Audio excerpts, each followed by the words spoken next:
let's have a chat, shall we? Now, I hate to sound like old man Lebo over here talking about how things were so much better back in my day, but with progress comes repercussions. Remember Newton's law: every action has an equal and opposite reaction. Now, with the world moving seemingly at a geometric progression of speed, it's important now and then to evaluate the cost of progress. Remember when Facebook first came out?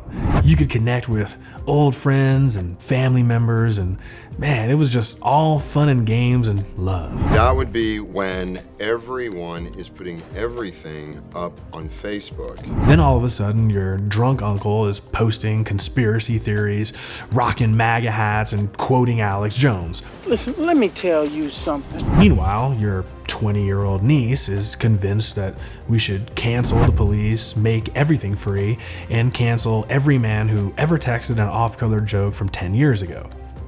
Well, as real estate investing has become a sexy topic over these past few years, with infinite shows about flipping and countless courses on how to become a real estate millionaire, a very dangerous 800-pound gorilla has emerged. This is the story of corporate-owned rentals and what impact this is having on America. Now, I've broken this down into 5 topics to illustrate how and why corporate-owned rentals are actually dangerous for America.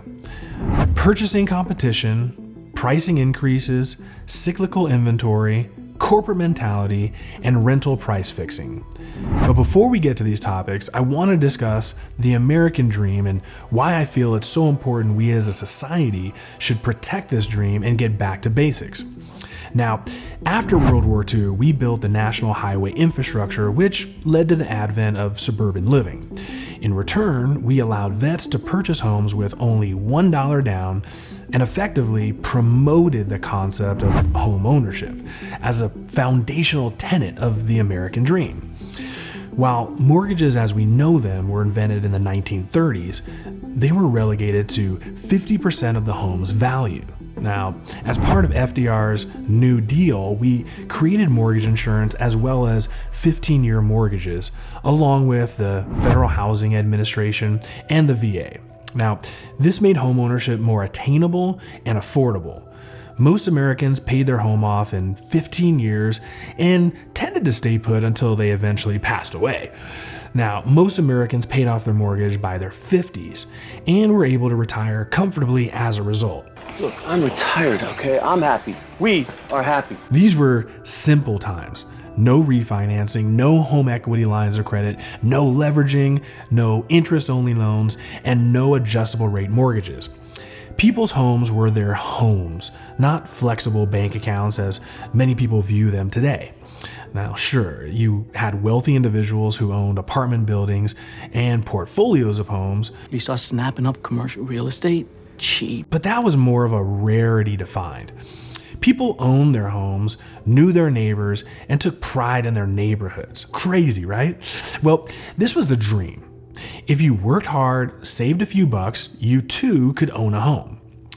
Now, while owning a home may still be the dream for many, this younger generation has less desire to own and or to get married early, start families, etc. Instead, many prefer the immediate gratification of a maintenance-free existence that features a workout facility, community pool, and modern kitchens and aesthetics. More and more younger people just want it easy and cool. No stress. So-called starter homes tend to be less desirable and they require extensive remodels. That takes patience and that takes money.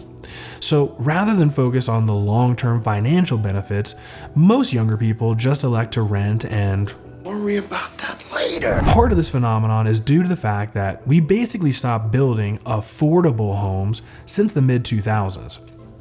When I started in real estate 20 years ago, it was easy to build and purchase a brand new starter home.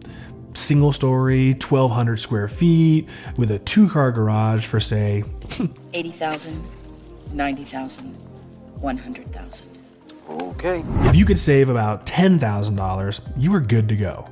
Now, 20 years later, nobody builds that product, at least here in Las Vegas. And your only solution is to purchase that same 20-year-old home for more than 3 times the original cost. But what happens when a first-time homebuyer has to compete with a corporate behemoth? This leads to number 1, purchasing competition. With massive demand and minimal supply, how can a first-time homebuyer even compete with a hedge fund that's paying cash? How? I have no idea. While we as individuals we're stuck taking out 7% mortgages, these hedge funds, however, are flush with cash, with essentially 0% loans. Just last week, the University of California invested $4 billion, yes, billion, into Blackstone's investment trust.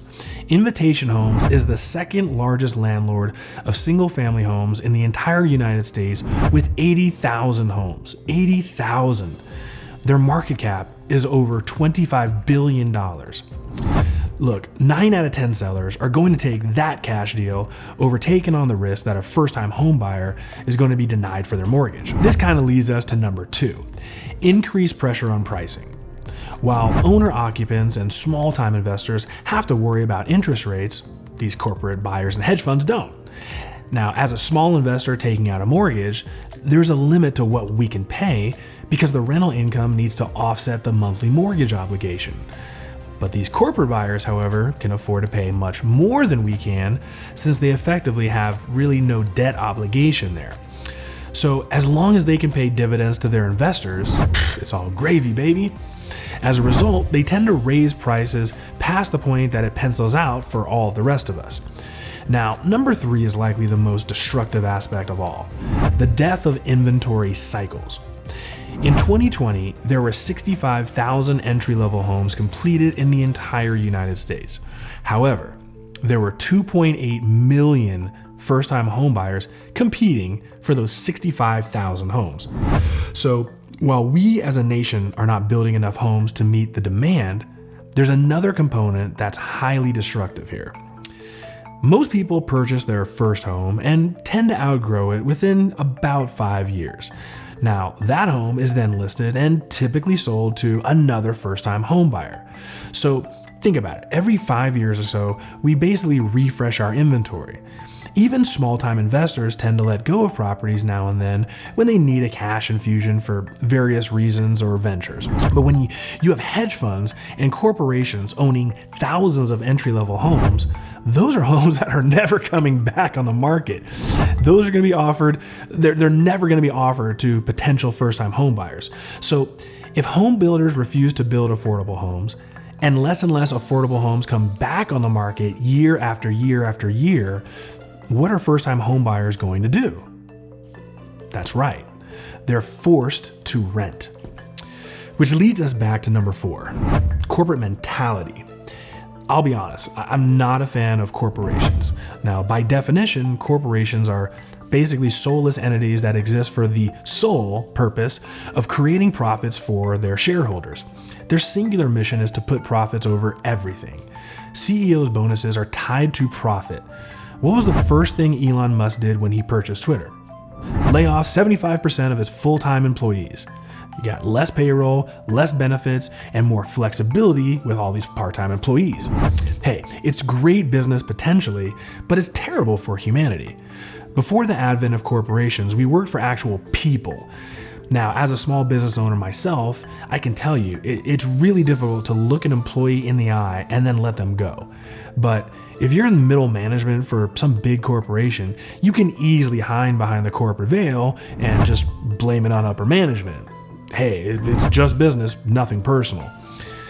I'll be honest, while it's bad business, I personally have never raised rent on a single tenant of mine ever. Now, I'll be the first to admit that I'm foolish for this, and I'm not advocating this. I'm not judging anyone for how they prefer to run their business.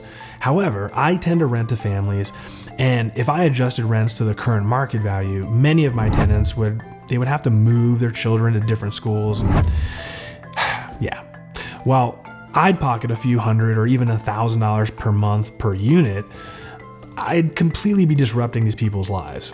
Now, I choose to look at this as good karma. My lifestyle wouldn't really change one bit with all that extra cash, but is my justification for giving back to a business that helped change my entire life. Now, I sit on the board of directors for a charity that's dedicated to building affordable housing for underprivileged individuals and seniors. I don't really talk much about it, but again, it's my giving back. Now, contrast that with a corporation. They don't care. Need to boost the bottom line? Just adjust everyone's rent every year. It's all profit. Corporations don't care about their tenants. They're simply widgets to them. There's no humanity to them. It's all just numbers and returns. So from a humanity standpoint, ask yourself, do we really want to work for soulless entities that also own our homes and have little to no regard for people and community? It's a tough question, right? Now, last but not least is competition. Before Walmart was the behemoth they now are, we used to have mom and pop grocery stores and small chains. Now, how did Walmart dominate? Well, they moved into town, cut their prices so low that small-time retailers couldn't compete, and then basically shut them down and ran them out of town.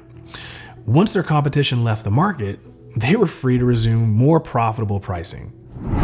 So, there you go.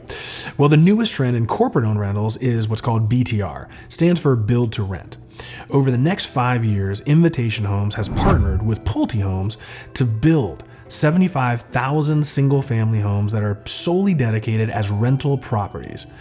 Now, according to the National Rental Home Council, these BTRs accounted for 26% of properties added to the portfolios of single-family home providers in the fourth quarter of 2021. Now, this is compared to only 3% in 2019, just 2 years earlier. Now, I'm a much larger fan of this concept since you're not necessarily directly competing and taking homes away from families that are trying to own. It's effectively the same as building apartment complexes. Now, my overall concern is how popular this trend is becoming, though. So here's the deal.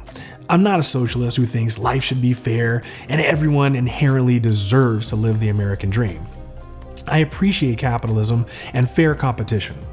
In all fairness, the more unaffordable homes become due to inflation, the more I earn, and the more valuable my personal portfolio becomes. I love business and I love making deals. But you have to ask yourself, at what cost does this affect our society? America was built on the backs of the middle class. With every passing year, we seem to just squeeze them right out. With a nation of renters, we build a society of people who are not creating wealth and who are unable to get ahead. With housing rents dramatically increasing year after year after year, we're simply redistributing the wealth right back to the uber wealthy shareholders and institutions who are responsible for a declining quality of life for most of us Americans. Now, while I struggle to see any upside to hedge funds owning our homes, I'm also not sure that making this somehow illegal is the right solution either. Perhaps we levy higher taxes on entities with certain amounts of rental units to try to break up this business model. But what do you guys think? Do you think this is a good direction for America to go? What solutions do you think should be proposed to counter these new trends? Well, that's it for this video. Thank you for watching and supporting me, guys. Please share this video with your friends, family, and colleagues, and help me further by liking and subscribing to my channel. Now, that's it. See you guys all in the next one, and deuces.